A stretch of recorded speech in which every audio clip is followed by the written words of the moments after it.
Are you ready to come back to Central New York? I am. I'm looking forward to it. It's always a good time and love coming up that way. We'll see y'all soon. You do remember, though, when you came for Frog Fest, it was summer and it was warm, and it's not like that in November. I know that well. I'm going to bring my parka. Where are you today? I'm home, actually. I flew home to get a couple of days with kids and get ready to fly out here in a couple of days. So did you let your kids dress you up and paint your toenails? You're the best dad ever.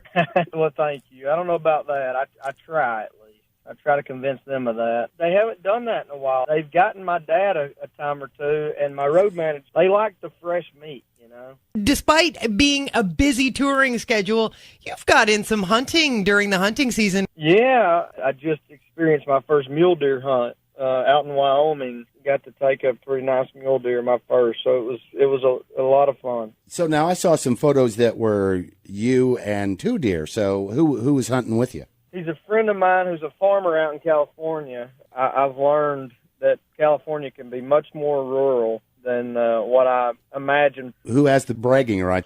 You know, they were completely different animals. Mine was a lot wider, but his had a lot more mass and was a lot taller. So it's funny, I had passed up on the deer that he shot. He really likes the way really massive deer look, as far as the circumference of the horns. And I kind of like the wide ones. So we both got what we wanted. They'll both taste good. So. Yeah, that's the key. They'll both taste good. That's the main thing. But it's fun, man. I grew up learning to hunt with my grandpa, and every time I have the opportunity to go out anywhere, it just brings back really good memories of him and me getting to spend time together. You love to cook. Do you have a special venison recipe? Yeah, man. Growing up, I had an uncle that did a couple of things. One, he did it with dumpling, which was just awesome. I mean, you know, bacon grease and everything. The other way that I really like is I would soak it in Italian dressing overnight and then batter it and fry it. So that's my two go-tos. Both sound really healthy. Yeah, right. I had an uncle used to say you'd eat a dog turd if you rolled it in flour and egg and fried it. That's it. Or bacon. So you're a big sports guy. Did you get to catch any of the World Series? I did. I caught bits and pieces of just about every game, but I watched the majority of Game 7s. I'm a Braves fan, so I'm not necessarily a Cubs fan, but over the years, I've become friends with 3 or 4 of the guys that played for Cubs, and I was pulling for them. I was going to say be careful because Tadpole's a huge Cubs fan. Oh, my God. I tell you, I thought it would never happen. I'll be honest with you. You were beginning to wonder if you were ever going to see it. Yeah. That's the way I feel about a college football national championship at Arkansas. I don't need to be Alabama. I just want one. Reaction to the election. Make America great again. I'm ready. I was going to say, I think I liked your tweet. Wow. Just wow. You know, it's funny. About a year ago, I asked who I liked in the election. And at the time, I mentioned a couple of guys, one being Trump, and I think people thought I was out of my mind. I think everybody was pretty shocked on election. Oh, yeah. For sure. I'm really intrigued by politics. It was just unbelievable to watch. So we found out something you didn't like. We didn't realize you didn't like Halloween. To give away meet and greets to meet you, we made the parents tell kids Halloween was canceled because Justin Moore doesn't like Halloween. So I don't have any children that are fans of me up there. Thanks, guys. Well, you kind of don't care. I mean, that's the title of your new album anyway. And I want to know, is that a shot at somebody or what's that all about? No, it's a song on the album that I love, and it's actually a relationship song. You know, we did some different things in the studio on this album. We cut some songs that in the past we wouldn't have cut. I really got outside my comfort zone in places on this album in order to, you know, maintain relevance. You know, like it or hate it, the radio don't sound the same as it did when I came out 8 years ago. And so it's important for me to continue to grow as an artist, to continue to grow our fan base. And I had some apprehensions about that in the studio, and my longtime producer came up to me, he could sense that, and he said, dude, you got to chill out and stop worrying about every little thing we do in the studio. He said, if you love this music and are passionate about it, then your fans are going to love it and be passionate about it. And I thought, you know what? He's right. I need to not care as much. And so we were struggling to find a title to the album, and I thought, you know what? What if I kind of don't care? You've come out and said that your, excuse me,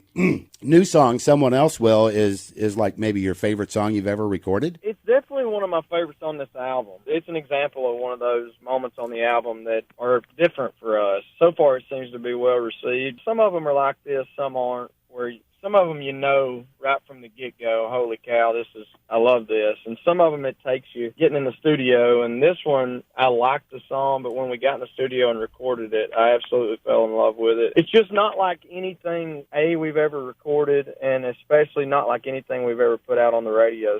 It's been fun to throw it in the set live, and it's a really fun song to play. And I see you got to work with Brantley Gilbert. I love the title, For More Middle Fingers.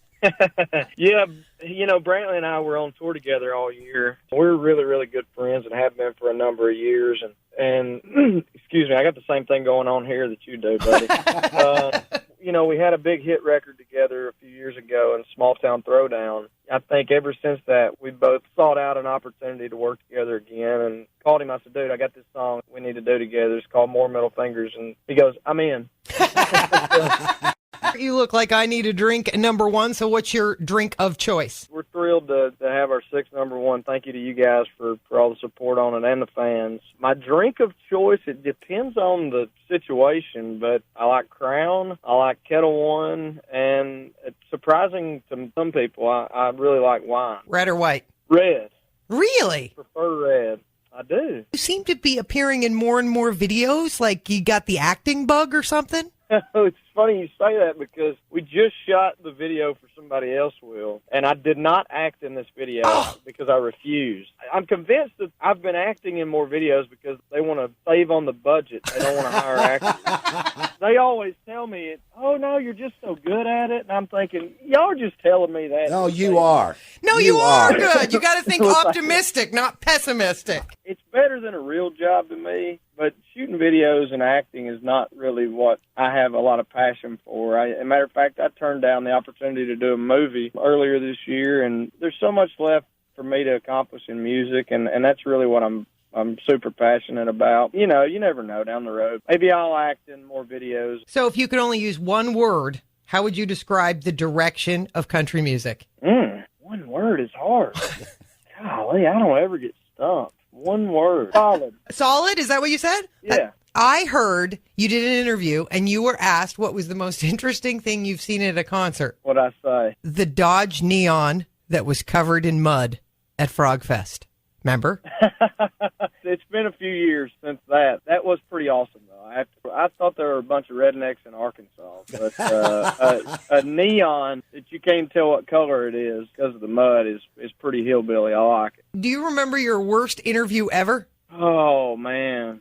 There have been a few. Fortunately, most of you guys are well prepared, but every now and then you know that you're talking to somebody who has no clue who you are, and you have to tell them just about everything throughout the interviews. I'm fortunate that I've only had a few of those experiences because you guys are such pros. There are a few times throughout your career where you go, I know you don't have any idea who I am. You were punked by the worst interview ever guy, Nick Kessler, in Albany. No, I've tried to forget it. I watched that and went, oh my. And he never told you that was all done on purpose? No, I think I kind of got a sense of it throughout it. At times, you're going through these things and you go, maybe I'm the crazy one. Am I drunk? I don't remember drinking or... Well, we are so looking forward to your show on Thursday. We've seen you, but for anyone who hasn't, what are they going to expect Thursday night at the Utica Aud? Mediocrity. At this point in the year, we're just calling them, man. No, in all seriousness, we have a pretty high energy show, and obviously we'll play all our hit songs and playing some stuff off the new album as well. And we've got, I think, 2 more shows. This being the next to the last show, so we're going to blow it out this weekend, and hopefully everybody is as excited for us to come up that way as we are to be there. What's your name again? Jason Moore. I've had that one, too. Well, Jason, we're excited to see you on Thursday. Awesome. Likewise, guys. Thanks for always being so great to me. I look forward to seeing y'all.